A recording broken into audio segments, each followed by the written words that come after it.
Alright, so we're on trigonometric substitution 8.4, leaving back off to where we were at, leaving off at the notes.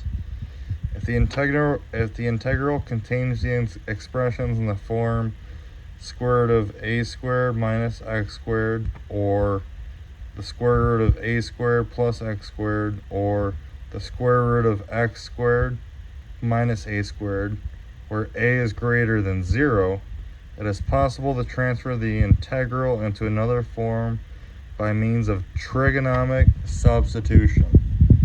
And we're going to do that by looking at our notes over here.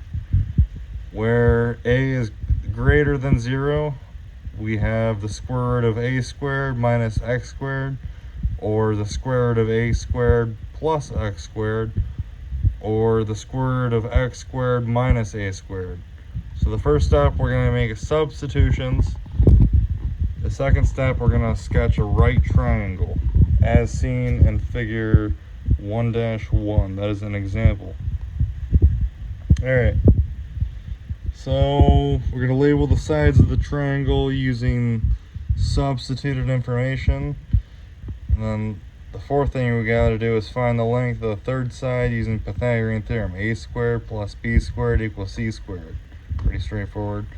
And the final thing we can do on here is we can utilize the sketch. So let's see.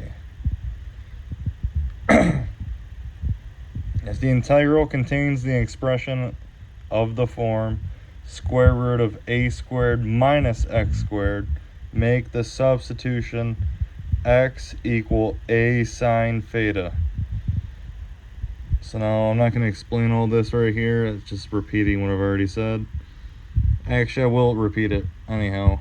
Square root of a squared minus x squared equals the square root of a squared minus a squared sine squared theta equals square root of a squared multiplied in parentheses by 1 minus sine squared theta equals a squared, the square root of a squared minus times cosine squared times theta.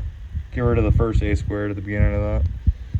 In trigonometric substitution, the range of theta is restricted. For example, in the sine substitution, the range of theta is negative pi over 2, less than or equal to 0, less than or equal to pi over 2. The sketch of this substitution is shown in figure 1-1. So we can see there, we've got a on one side, the adjacent side will be a times theta will give us, let's see, oh, wrong one. I was looking at the other example. Sorry. Alright, B. If the integral contains the expression in the form square root of x squared minus a squared, make the substitution x equal a sec theta